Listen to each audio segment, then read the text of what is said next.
Selanjutnya, bimbingan dan arahan oleh Gubernur Provinsi Sumatera Selatan kepada yang terhormat Bapak Haji Herman Deru SHMM kami haturkan. Terima kasih. Assalamualaikum warahmatullahi wabarakatuh. Bupati dalam hal ini dihadiri oleh Wakil Bupati Oku Timur, Forkompinda Oku Timur yang saya lihat lengkap hadir. Yang kita hormati, kita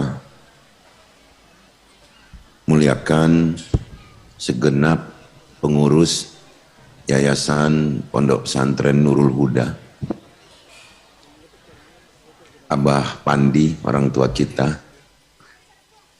juga hadir Mas Holid, kakak saya, dan banyak lagi pengurusan yang begitu familiar di mata dan di hati saya. Rektor Pak Imam Rudin, mana Pak Imam Rudin tadi, saya lihat tadi, Pak Rektor dan para wakil-wakil rektor, calon dekan atau dekan yang sudah ditetapkan, Sivitas Akademika, dan yang tidak kalah penting adalah para ketua prodi pada saat sebelum menjadi universitas, yang kita tidak bisa lupakan jasa-jasanya para dosen atau pimpinan sekolah tinggi pada saat itu sebelum meningkat menjadi universitas ini. L2 Dikti tadi yang dihadiri oleh Pak Win, kalau tidak salah ya, Pak Win Konaini, para pejabat pemerintah Kabupaten Oku Timur yang mendampingi Pak Wabub, para mahasiswa dan mahasiswi, juga para orang tua dari mahasiswa dan mahasiswi. Hadirin yang mohon maaf jika tidak saya sebut jabatan dan nama, tapi tanpa terkecuali semua tercatat orang yang sangat saya cintai. Alhamdulillah, kerinduan saya terobati pada pagi hari ini, yang seyogyanya saya berada di situ, ada di desa Sukaraja untuk menemani, ikut serta, berbahagia atas sebuah kejadian yang sangat istimewa, bahwa Oku Timur sebagai daerah baru sudah dapat memiliki universitas, dan pertama ini tepuk tangan untuk Nurul Huda.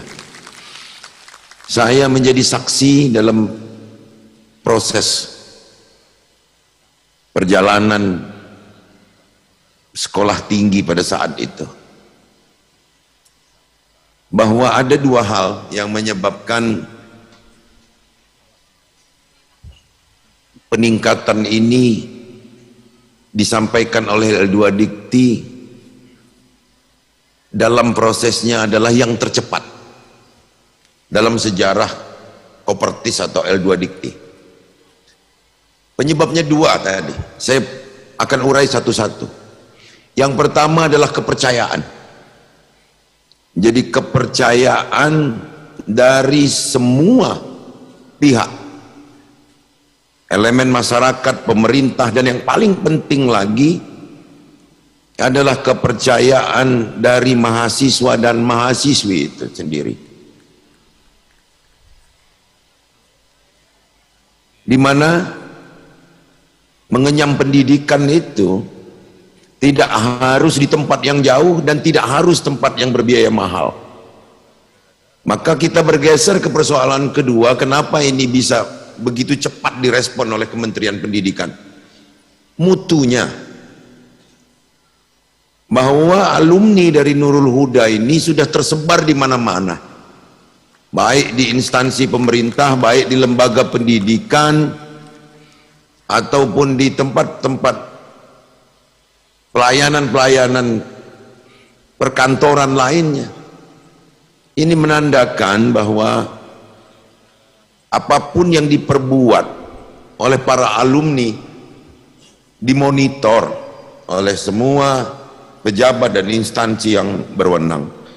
Ketika saya menjadi bupati di wilayah Oku Timur ini, sangat terasa peran dari Yayasan Pondok Pesantren Nurul Huda ini sebagai yayasan pondok pesantren yang sangat inspiratif, bukan hanya sekedar menelurkan santriwan dan santriwati atau menelurkan alumni-alumni yang hebat, tapi pondok ini juga selalu menjadi contoh. Salah satu diantaranya adalah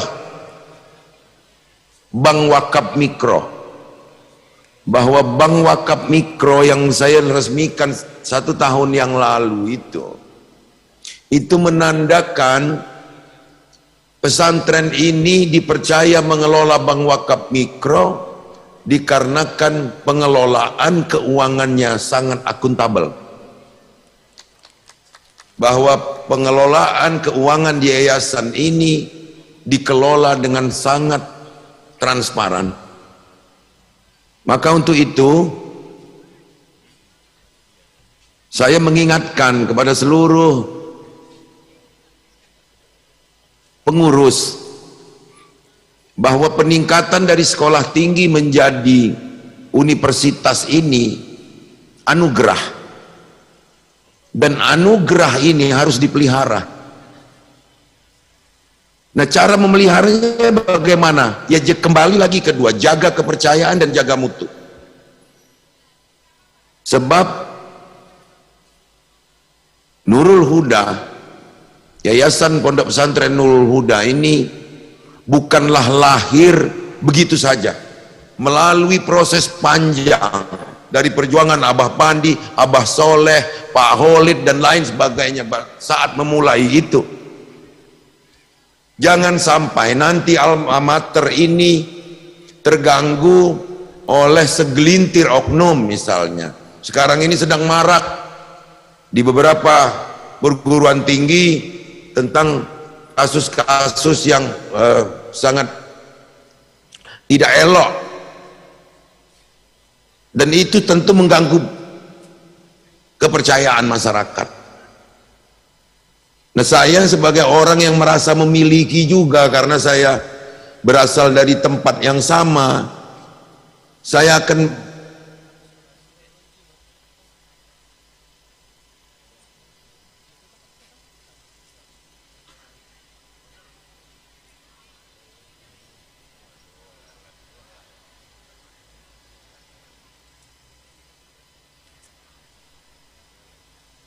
sekolah tinggi lainnya.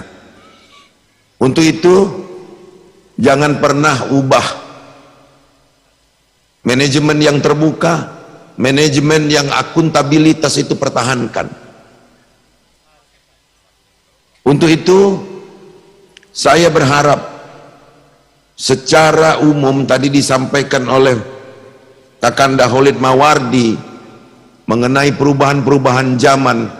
Universitas Nurul Huda ini harus juga up to date, mengikuti perkembangan zaman. Jangan hanya karena kita jauh dari ibu kota provinsi atau dari ibu kota negara, tapi kepada proses kegiatan belajar mengajar yang tertib, disiplin, menjaga kepercayaan dan mutu alumninya. Mohon izin kepada Kiai, Abah Pandi dan semua yang hadir di sini, kita bersama-sama mengucap Bismillahirrahmanirrahim. Universitas Nurul Huda yang satu-satunya berada di Oku Timur pada saat ini, berada di Desa Sukaraja, Kabupaten Oku Timur, dengan ini kita resmikan. Demikian, terima kasih. Wallahul muwaffiq ila aqwamit thoriq. Wassalamualaikum warahmatullahi wabarakatuh.